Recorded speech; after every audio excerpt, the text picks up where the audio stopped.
วิทยุแห่งประเทศไทยจังหวัดแพร่ 91 เมกะเฮิรตซ์ให้ความรู้คู่ความสุข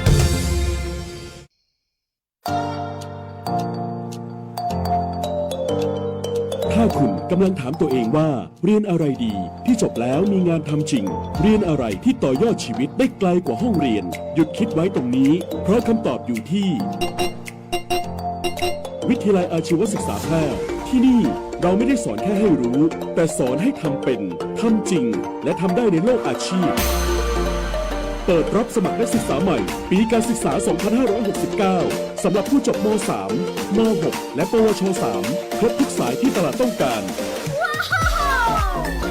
ทั้งการบัญชีการตลาดการจัดการสำนักงานดิจิทัลการจัดการโลจิสติกส์และซัพพลายเส้นคหกรรมศาสตร์อาหารและโภชนาการแฟชั่นสิ่งทอดิจิทัลกราฟิกวิจิตรศิลป์การโรงแรมการท่องเที่ยวเทคโนโลยีธุรกิจดิจิทัลและเทคโนโลยีสารสนเทศเรียนได้ตั้งแต่ปวช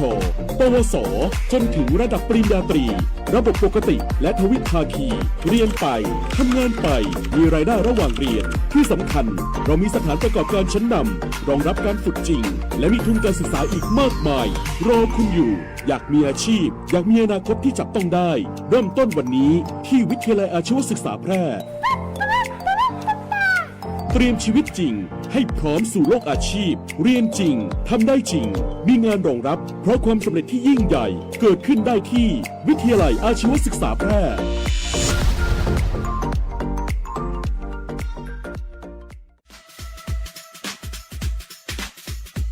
หากคุณมีปัญหาสายตาอยากได้แว่นสักอันหนึ่ง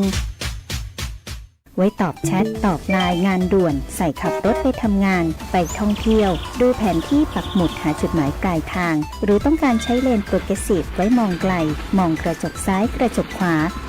The World of Deacon เราเข้าใจถึงปัญหาสายตาของคุณดีวัดสายตาแม่นยำโดยทัศนศาสตร์ด้วยประสบการณ์กว่า40 ปี The World of Deacon ช่วยคุณได้ตัวแทนจำหน่ายแว่นตานาฬิกาพร้อมบริการหลังการขาย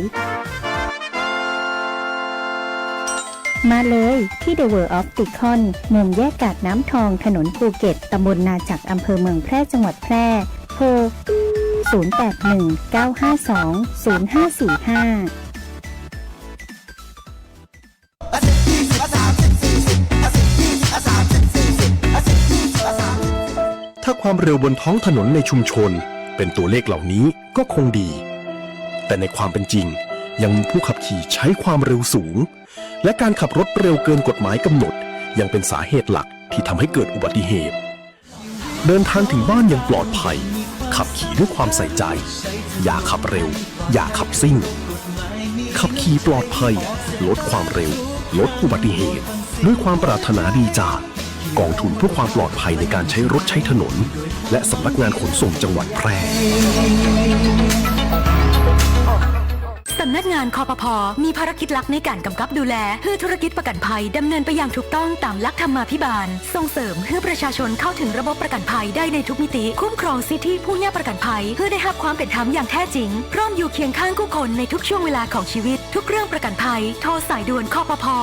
1186เว็บไซต์ oic.or.th Line Official @oicconnect และสำนักงานคปภ.จังหวัดทั่วประเทศคปภ.คุ้มครองผู้ทำประกันภัยคุ้มครองคุณ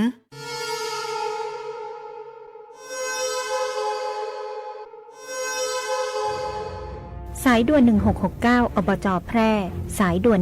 1669อบจ.แพร่สายด่วน1669อบจ.แพร่โทรสายด่วน1669อบจ.แพร่จำให้ขึ้นใจนะคะเจ็บป่วยฉุกเฉินอุบัติเหตุรุนแรงในพื้นที่จังหวัดแพร่โทรสายด่วน1669ศูนย์รับแจ้งเหตุและสั่งการแพทย์ฉุกเฉินอบจ.แพร่เราจะส่งต่อผู้ป่วยไปรักษาที่โรงพยาบาลที่อยู่ใกล้ที่สุดพร้อมให้บริการตลอด24ชั่วโมงฟรีไม่มีค่าใช้จ่ายใช้ระบบดิจิทัลระบุตำแหน่งอย่างแม่นยำและวิดีโอคอลประเมินอาการแนะนำ CPR ช่วยเหลือชีวิตผู้ป่วยในทันทีโทรฟรีแต่อย่าโทรเล่นเพราะมีผู้ป่วยจำนวนมากที่รอคอยความช่วยเหลืออยู่สายด่วน1669ศูนย์รับแจ้งเหตุและสั่งการแพทย์ฉุกเฉินอบจ.แพร่ด้วยความปรารถนาดีจากองค์การบริหารส่วนจังหวัดแพร่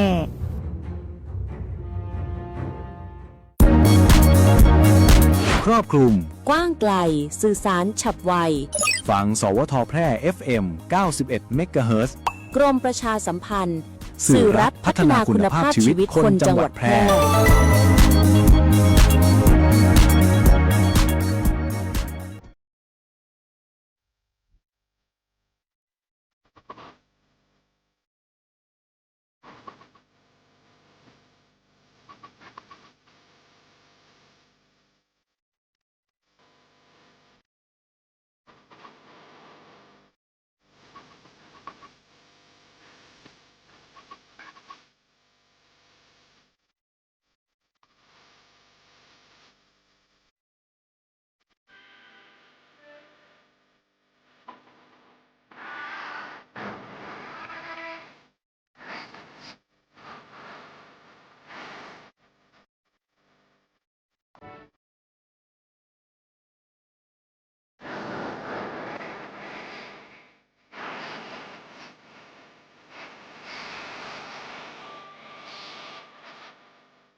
ฟังก่อนขับกับรายการสัญจรปลอดภัยกับกรมการขนส่งทางบกขับขี่ปลอดภัยใส่ใจทุกการเดินทาง สวัสดีเจ้าคุณผู้ฟังตีเคารพฮักทุกท่านนะเจ้าปากันในช่วงของรายการมนใจใบ3นะต่างสถานีวิทยุกระจายเสียงแห่งประเทศไทยจังหวัดแปร FM 91 เมกะเฮิรตซ์นะเจ้าแล้วก็ทักทายรายการติดตามบ่ว่าจะเป็นหน้าปัดวิทยุออนไลน์นะเจ้ารวมไปถึงทางหน้าเพจ Facebook Live เนาะอยู่แต่น้องปุ๋ยพิรุณพรแสงสร้อย1ชั่วโมงตรงนี้นะเจ้าเนื้อหาข่าวสารข้อมูลที่เป็นประโยชน์จากสำนักงานขนส่งจังหวัดแปรกรมการขนส่งทางบกกระทรวงคมนาคมนะเจ้ารวมไปถึงผลงานเพลงลูกทุ่งมวล1ชั่วโมงตรงนี้นะอยู่ด้วยกันก็ต้องมีเรื่องมาอุมาจาเนาะแล้วก็มีเพลงเพราะๆนะมอบให้แฟนรายการทุกท่านทุกคนนะตะกี้ได้ยินเสียงฟ้าห้องคลึงนะนะเจ้าก็เตือนภัยนะเรื่องของฝนฟ้าคะนองนะเจ้าแล้วก็ฟ้าผ่าที่อาจจะเกิดขึ้นได้รวมไปถึงนะฝนตกสะสมก็มักจะมีน้ำป่าไหลหลากน้ำท่วมฉับพลันนะเจ้าคุณผู้ฟังประชาชนตีอยู่ในพื้นตีลุ่มนะพื้นตีตั้งน้ำไหลผ่านนะใกล้ห้วยหนองคลองบึงนะต้องระมัดระวังนะเจ้าเผื่อว่ามีน้ำหลากลงมาแล้วก็ล้นตลิ่งเข้าท่วมบ้านเรือนประชาชนนะเจ้าช่วงนี้ฝนเพิ่มขึ้นเนาะจากประกาศของกรมอุตุนิยมวิทยานะเจ้าแล้วก็ปภ.ก็เตือนภัยนะคุณผู้ฟังเตือนภัยนะเจ้าช่วงนี้ใครอยู่ใกล้ห้วยนะใกล้หนองนะลำธารตั้งน้ำไหลผ่านในห้วยในดอยนะก็ต้องระมัดระวังนะเจ้ากลัวว่าฝนตกหนักเนาะก็จะมีน้ำทะลุถุถากลงมานะคุณผู้ฟังแม่เสรียงนะแม่ห้องสอนก็โดนน้ำปลาไหลหลากไปหลายนะเจ้าในช่วงรอบสัปดาห์นี้เนาะหลายครั้งแล้วนะเจ้าก็เฝ้าระวังกันเนาะอยู่ในช่วงของหน้าฟ้าหน้าฝนตกลงมาก็ต้องเตรียมลบภัยหนีภัยหลีภัยนะเจ้าคุณผู้ฟังตีใจรถใจถนนเนาะระมัดระวังกันตัวช่วงไหนตีมีพายุฝนฟ้าคะนองนะโดยเฉพาะพื้นที่ตีอาจจะมีก็ไม่ใหญ่เนาะระวังนะเจ้าก็ไม่ฮักกล่นลงมาเป็นฟ้าเป็นล้มเป็นฝนนะหลีกเลี่ยงการเดินทางนะเจ้าคุณฟังจอดแวะในที่ปลอดภัยนะบ่เพียงเฝ้าระวังแต่ก็ไม่ก็ตอกนะคุณฟังป้ายโฆษณาติบ่แข็งแรงนะหรือไอ้อย่างที่มันจะฮักจะกลแล้วก็ล้มบึ้งบังเนี่ยบ่อยู่บ่ดีอยู่กลางฝนกลางลมนะเจ้ากลัวว่าเกิดว่าปัดเอานะหลังคาบ้านสังกะสีนะก็จะมาตุมาต่ำมาปาดเท่าได้นะคุณผู้ฟังนะภัยเกิดขึ้นได้ทุกเมื่อทุกทีทุกเวลานะเพียงเสี้ยววินาทีนะเจ้าคุณฟังหาตีลบตีบังนะเจ้าในช่วงตีเป็นฝนเป็นลมเนาะห่วงใยทุกท่านทุกคนนะเจ้าจับตาเปิ่นตาตัวอย่างบ่ห่วงนะก็เฝ้าระวังนะเจ้าแล้วในช่วงนี้เปิดเทอมใหม่เนาะผู้ปกครองนะถ้าบ่ได้ขับรถไปส่งลูกไปโรงเรียนเองนะหรืออาจจะขึ้นรถประจำทางนะขึ้นรถตู้ขึ้นรถหมู่บ้านนะรถโรงเรียนนะเจ้าก็บ่ดีลืมช่วยกันสังเกตตัวนะเจ้านะสังเกตเนาะเพราะว่ากรมการขนส่งทางบกเนี่ยเปิ้นก็ห่วงใยในเรื่องของเปิดเทอมใหม่จีเนาะอยากจะให้ผู้ปกครองเนี่ยสุขใจนะลูกหลานปลอดภัยก็เชิญชวนทุกท่านทุกคนทุกฝ่ายร่วมกันสร้างการเดินทางตีอุ่นใจให้ลูกหลานไปกับโรงเรียนอย่างปลอดภัยนะบ่ว่าจะเป็นคนขับรถรับส่งนะจะต้องมีความรับผิดชอบเต็มร้อยนะเจ้าคนฟังก่อนตีเฮาจะขับรถเนาะคนที่เป็นคนขับก็จะต้องหูตัวเองนะเจ้าเช็ครถเช็คขนเฮอเรียบร้อยนะสภาพของรถก็จะต้องพร้อมใช้งานอุปกรณ์ฉุกเฉินทางดับเพลิงนะค้อนทุบกระจกนะมีครบก่อนนะผู้ปกครองก็ช่วยกันพอตัวนะเจ้าห้ามลืมละออนไว้บนรถนะคุณฟังนะนับจำนวนและเด็กละออนทุกครั้งนะทั้งก่อนแล้วก็ลงหลังลงจากรถนะห้ามละออนละเด็กไว้เพียงลำพังนะผู้ปกครองก็เช่นกันนะเจ้า ถ้าว่าลูกหลานเฮาเนี่ยจะลงเกือบได้ตายแล้วนะลองช่วยกันสังเกตพอเนาะว่าลูกหลานเนี่ยลูกเฮาลงแล้วหลานเฮาลงแล้วเนี่ยยังไผอยู่ในรถแถมนะเจ้าจะเอิ้นบอกคนขับรถน่ะก็ได้เนาะบางเตือเนี่ยละเด็กละอ่อนนะเลิกโรงเรียนแล้วเหงาลับนะเจ้าอาจจะนอนลงไปนะอาจจะคนขับอาจจะหลงจะลืมตาบ่หันนะเจ้าหรือว่าบ่หันเนาะเพราะว่าลูกหลานเนี่ยสไลด์ลงไปนอนกับเบาะหันผ่องอีนะอาจจะลืมกันได้นะเจ้าเพราะฉะนั้นผู้ปกครองนะก็ช่วยกันพอตัวนะเจ้าขับขี่คือปลอดภัยเนาะบ่ขับรถเร็วบ่ดื่มแอลกอฮอล์นะปิดป้ายรับส่งนักเรียนอย่างชัดเจนเนาะรถรับส่งนักเรียนเปิ้นก็มีการติดสติกเกอร์นะรถรับส่งนักเรียนนะตัวใหญ่ชัดเจนนะเจ้าอันนี้ในส่วนของผู้ขับรถรับส่งนักเรียนเนี่ยก็ต้องรับผิดชอบเต็มร้อยนะเจ้าผู้ปกครองเนาะจะต้องใส่ใจอย่างใกล้ชิดนะเจ้าใส่ใจจะได้นะก็อย่างตีบอกเนาะช่วยกันพอช่วยกันแลนะเลือกตีชัวนะถ้าอยากจะใจรถรับส่งนักเรียนนะใจรถรับส่งตีได้รับอนุญาตนะเจ้าจากกรมการขนส่งทางบกต่ออันถ้าไปส่งคนเดียวนะส่งเองก็ต้องเซฟนะเบิ่นบอกนะขี่รถจักรยานยนต์บ่ดีลืมหมวกกันนอกตึงแม่ตึงลูกตึงปอดนะหรือว่าใส่ตึงขนขี่ใส่ตึงขนซ่อนนะเจ้ารถยนต์ก็บ่ดีลืมขาดเข็มขัดนิรภัยนะจอดรับส่งในจุดที่ปลอดภัยก่อนจะจอดก่อนจะออกรถนะเจ้าก็ต้องพอรถตั้งหน้าตั้งหลังตั้งคางให้เรียบร้อยนะเจ้าพอให้ปลอดภัยพอให้ชัวร์ที่สุดนะถึงจะจอดถึงจะไปนะเจ้าสอนให้ลูกเนี่ยเอาตัวรอดนะเจ้าสอนวิธีของการเปิดประตูรถกรณีเกิดเหตุฉุกเฉินจะอันจะอีนะอาจจะต้องสอนวิธีการเอาตัวรอดให้ญาติจะได้นะบีบแต่ขอความช่วยเหลือก็นะคอนทุบกระจกนี่มีไว้ยังหยังนะลองนะเจ้าลองสอนบอกวิธีการนะเจ้าคุณผู้ฟังนะเพื่อความปลอดภัยเนาะหากว่าไปอยู่ในช่วงที่เป็นกรณีของการเกิดอุบัติเหตุลูกหลานของเขาก็จะได้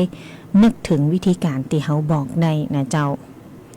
น้องๆหนูนักเรียนนะเจ้าหนูรู้หนูจะปลอดภัยนะก่อนขึ้นลงก็จะต้องขึ้นลงอย่างเป็นระเบียบเนาะ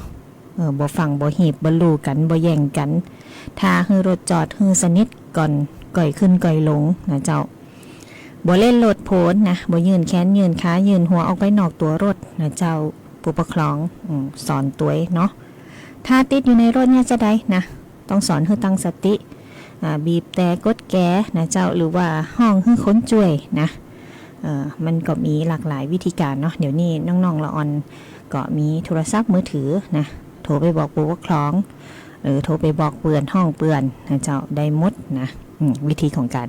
เอาตัวรอดเนาะน้องๆหนูเนี่ยหนูรู้หนูปลอดภัยนะอันนี้ก็เป็นข้อมูลดีๆนะเจ้าจากทางกรมการขนส่งทางบกนะหากคุณผู้ฟังผู้ปกครองพบรถรับส่งนักเรียนบ่ได้มาตรฐานนะหรือว่าขับขี่อันตรายนะประมาทหวาดเสียวนะแจ้งสายด่วนได้ที่กรมการขนส่งทางบกโทร1584ตลอด24ชั่วโมงนะเจ้าหรือแจ้งโรงเรียนก็ได้นะ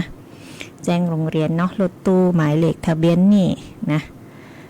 รับส่งนักเรียนที่นี่นะเจ้ามีความอันตรายจะได้นะลองบอกลองเล่าแจ้งให้คุณครูที่โรงเรียนฟังก็ได้เนาะจะได้เปิดห้องว่าคุณครูก็จะได้ช่วยพอได้นะเจ้าคุณผู้ฟังนะก็อยากจะให้ขับเคลื่อนความปลอดภัยไปพร้อมๆกันเนาะตึงเรื่องของการฮือใจฮือตางฮือชีวิตฮือความสุขนะเจ้าใส่ใจซึ่งกันและกันนะสังคมจะได้น่าอยู่เนาะการเดินทางก็จะได้อุ่นใจนะประทับใจปลอดภัยทุกเส้นทางนะเจ้าก็เป็นเรื่องราวข่าวสารดีๆที่นำมาฝากกันในช่วงนี้นะเจ้าไปหาฟังผลงานเพลงมวนๆกันก่อนเจ้าหมวกกันน็อกกันก่อนน็อกขับขี่ปลอดภัยใส่ใจทุกการเดินทางกรมการขนส่งทางบก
ความเร็วบนท้องถนนในชุมชนเป็นตัวเลขเหล่านี้ก็คงดี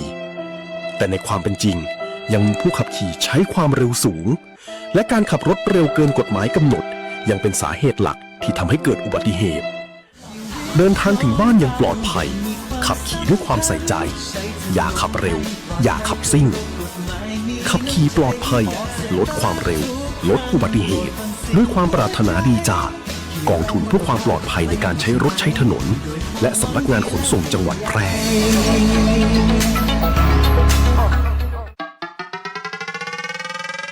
มีที่ดินเป็นกรรมสิทธิ์ของตนเองไม่เป็นปัญหา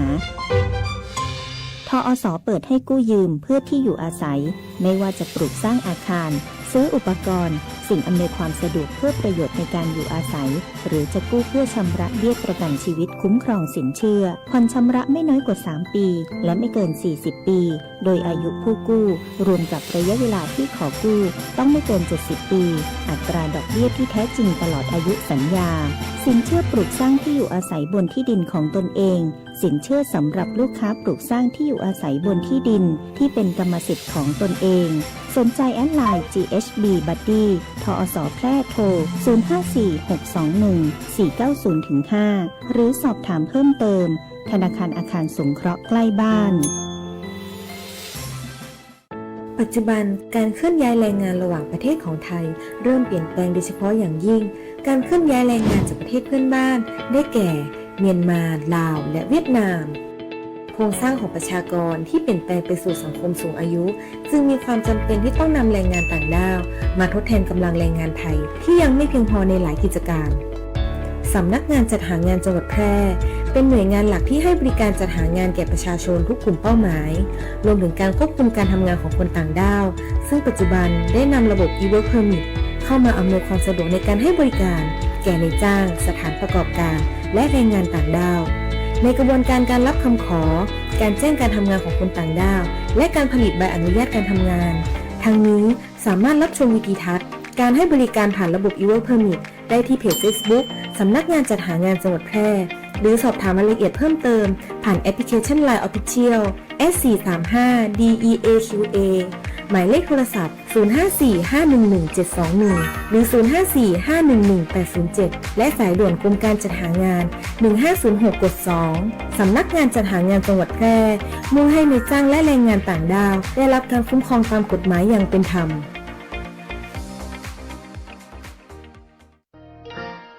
ขอเชิญทุกท่านร่วมสัมผัสงานบุญยิ่งใหญ่แห่งเมืองแพร่วันที่ 25 ถึง 31 พฤษภาคม 2569 ประเพณีไหว้พระพุทธโกษัยสิริชัยมหาสากยมุนี ณ วัดพระบาทมิ่งเมืองวรวิหารจังหวัดแพร่ตื่นตากับขบวนแห่เครื่องสักการะสุดยิ่งใหญ่จากทั้ง 8 อำเภองดงามด้วยอัตลักษณ์ล้านนาและพลังศรัทธาของชาวแพร่ชมการแสดงนี้แสงสีเสียงตำนานพระพุทธโกษัยสุดตระการตาสุดมันกับการสาธิตแม่ไม้มวยไทยวันละ8 คู่สนุกกับรำวงย้อนยุคพร้อมดนตรีสดจากศิลปินท้องถิ่นการแสดงซอพื้นเมืองวงปีพาดตลาดวัฒนธรรมนิทรรศการพร้อมลานกิจกรรมสำหรับเด็กสวนถ่ายภาพโฟโต้บูธและการแสดงผลงานศิลปะจากศิลปินจังหวัดแพร่การประกวดขนมเส้นน้ำใสเมืองแพร่การแข่งขันระบายสีดินสอและแข่งวาดภาพดิจิทัลเพนติ้งการแข่งขันประติมากรรมลอยตัวและการแข่งขันตู้วาทีแล้วยังมีการออกร้านจำหน่ายสินค้าและเครื่องเล่นสวนสนุกมากมายวันที่ 25 ถึง 31 พฤษภาคมนี้ณ วัดพระบาทมิ่งเมืองวรวิหารจังหวัดแพร่จัดโดยสำนักงานวัฒนธรรมจังหวัดแพร่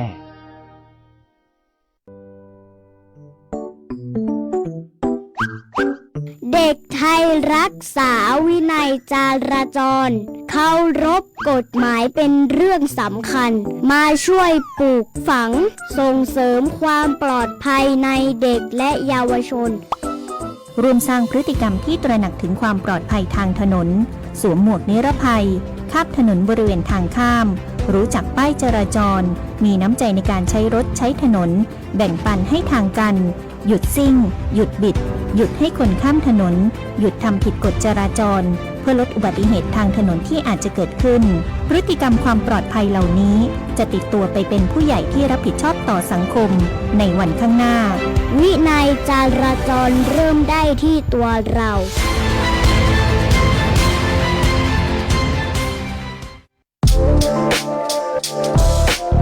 คุณกำลังฟัง สวทแพร่ FM 91 เมกะเฮิรตซ์กรมประชาสัมพันธ์ สถานีเพลงเพราะ รายการสัญจรปลอดภัย Have a safe drive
ผลงานเพลงเพราะๆแต่จะจากต่างรายการม่วนใจบ่าย3สัญจรปลอดภัยกับกรมการขนส่งทางบกกระทรวงคมนาคมนะเจ้าก็อยู่ด้วยกันเนาะตอนนี้ 15:47 นาทีนะเจ้าประชาสัมพันธ์ข้อมูลข่าวสารพร้อมกับรับฟังผลงานเพลงเพราะๆไปพร้อมๆกันนะเจ้าสำนักงานขนส่งจังหวัดแพร่เชิญชวนคุณผู้ฟังประชาชนนะแอวงานไหวพระพุทธโกษัยสิริชัยมหาสากยมุนีพระครูบ้านครูเมืองของเมืองแพร่นะเจ้าก็งานมีในวันที่25ไปถึง31พฤษภาคม2569นี่นะคุณผู้ฟังท่านตีมาแอวงานเนาะทางสำนักงานขนส่งจังหวัดแพร่ก็ขอความร่วมมือนะจอดรถในพื้นที่เปิ่นจัดไว้ให้จอดนะเจ้าบ่จอดกีดขวางการจราจรนะแล้วก็ใจรถใจถนนด้วยความระมัดระวังเนาะเพราะว่าในช่วงของงานนะเจ้าผู้คนก็จะพลุกพล่านนะบ่ดีครับรถเร็วนะเจ้าหลีกเลี่ยงอุบัติเหตุนะเจ้าคุณผู้ฟังนะก็ไปกราบนมัสการสักการะกันได้นะเจ้าในพระอุโบสถเนาะแล้วก็ในวัดพระบาทมิงเมืองวรวิหารนะเจ้าก็มีสิ่งศักดิ์สิทธิ์นะเจ้าให้เฮาได้กราบไหว้เนาะเพื่อความเป็นสิริมงคลต่อตนเองและครอบครัวนะเจ้าแล้วก็ร่วมอุดหนุนพ่อค้าแม่ขายนะคุณผู้ฟังนะตีเอาครัวมาขายบริเวณงานนะใครตีบ่ฮู้จะกินอะไรยังนะไปเดินแอวไปเสาะหาอย่างกินได้นะเจ้าก็ฝากจอดรถไหนพื้นตีจัดไว้ให้แล้วก็สังเกตเนาะว่าเฮาบ่ได้กีดขวางการจราจรนะเฮาบ่ได้จอดขวางหน้าบ้านเปิ้นนะแล้วก็จอดในพื้นที่ตีปลอดภัยนะเจ้าถ้ามืดกล่ำมืดแก่ก็บ่ได้จอดนะคุณผู้ฟังนะเดี๋ยวนี้เนาะมิจฉาชีพเยอะนะล็อกมอเตอร์ไซค์ให้เรียบร้อยนะล็อกรถยนต์ให้เรียบร้อยก่อนไปนะก็ทดสอบเปิดประตูพอนะล็อกอะไรอย่างนะบางท่านบางคนลืมนะคุณผู้ฟังเดินไปได้กึ่งตังละล็อกรถอะไรอย่างห้ากลับมาใหม่นะเจ้าเนาะลงลืมกันได้ก็ฝากกันไว้ตัวเนาะแล้วก็ตั้งสำนักงานขนส่งจังหวัดแพร่นะเจ้าคุณผู้ฟังเปิ่นก็แจ้งเตือนรถกระบะนะห้ามดัดแปลงใจงานบรรทุกน้ำหนักเกินที่กำหนดเกินสมรรถนะเกินมาตรฐานความปลอดภัยเนี่ยเจ้าเพราะว่ามันเสี่ยงอันตรายต่อตึงตัวเก่าแล้วก็เปิ่นห่วมต่างผู้ใช้ถนนรายอื่นนะเจ้าปัจจุบันนี่เนาะก็มีการเผยแพร่ข้อมูลในสื่อสังคมออนไลน์นะมีอู่หับซ่อมแซมแก้ไขดัดแปลงรถบรรทุกก็เนี่ยการออกแบบเนี่ยเปลี่ยนไปเนาะบางทีเนี่ยมีการดัดแปลงอุปกรณ์ส่วนควบต่างๆเนี่ยคือรถสามารถบรรทุกน้ำหนักได้หนักขึ้นนะเจ้าซึ่งแต่แล้วนะมันบ่ปลอดภัยนะคุณฟังพอต่างวิศวะเนาะเปิดได้ออกแบบมาแล้วนะว่ารถกันนี่หับน้ำหนักได้ต่อหือนะถ้าท่านไปดัดแปลงเพิ่มเติมนะก็มีความผิดกฎหมายนะเจ้าแล้วก็มีอาจบางทีอาจไปต่อเติมตัวถังไปแก้ไขดัดแปลงรถบรรทุกบรรทุกได้นักขึ้นกว่าเดิมนะเจ้าก็เน้นย้ำว่าการต่อเติมตัวถังการแก้ไขดัดแปลงรถเนี่ยก็มีความผิดตามกฎหมายนะเจ้าคนฟังนะกรมการขนส่งทางบกก็มีความห่วงใยประชาชนทุกท่านทุกคนนะก็ขอเตือนให้เจ้าของรถได้ตระหนักถึงความเสี่ยงในการดัดแปลงตัวรถการใจงานการบรรทุกนักเกินกว่าสมรรถนะของรถทับได้นะเจ้าป้องกันหลีกเลี่ยงการเกิดอุบัติเหตุบนท้องถนนนะเจ้าหากว่าคุณผู้ฟังประชาชนพบเห็นรถตีดัดแปลงผิดกฎหมายนะเจ้าก็แจ้งได้ตีสายด่วนกรมการขนส่งทางบก1584ตลอด24ชั่วโมงนะเจ้าหรือแจ้งได้ตีสำนักงานขนส่งสาขาได้นะเจ้าทุกแห่งทุกพื้นที่ทั่วประเทศนะเจ้าการใจรถใจถนนเนาะผู้ขับขี่นะก็จะต้องคำนึงถึงความปลอดภัยนะเจ้าทั้งต่อตนเองต่อเปื่อนห่วมต่างนะรถตีสวนไปมานะใจรถใจถนนรวมกันนะก็ต้อง ระมัดระวังไปพร้อมๆกันนะเจ้าห่วงใยทุกท่านทุกคนตลอดการเดินทางนะเจ้าใจรถใจถนนก็มีน้ำใจนะเจ้าเอื้อเฟื้อเผื่อแผ่นะอันอย่างเน็ตอันอย่างน้อยก็เมื่ออภัยกันนะเจ้าคนฟังเพื่อสังคมตีน่าอยู่นะเจ้าก่อนตีจะข้ามถนนนะหยุดพอเฮ้ดีแล้วก็คิดตัวนะว่าปลอดภัยก่อนนะมึงเตือข้ามแยกหรือออกจากปากซอยนะเนาะพอซ้ายพอขวาเฮ้เรียบร้อยนะเจ้าอุบัติเหตุเกิดขึ้นได้ทุกที่ทุกเวลานะห่วงใยจากตังสวท8ตัวนะเจ้าเอาละวันนี้นะหมดเวลาลงแล้วนะขอบคุณทุกท่านทุกคนตีเฮือเกียรติตามรับฟังทุกช่องทางนะเจ้าก็กลับมาป้ากันได้ใหม่นะเจ้าป้ากันได้ใหม่ติเก่าเวลาเดิมนะในวันผูกเนาะวันนี้ลาคุณผู้ฟังไปก่อนจงดีมีความสุขทุกท่านสวัสดีเจ้าสนับสนุนโดยกรมการขนส่งทางบกและกองทุนเพื่อความปลอดภัยในการใช้รถใช้ถนน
แบ่งปันน้ำใจขับขี่ปลอดภัยใส่ใจทุกการเดินทางกรมการขนส่งทางบก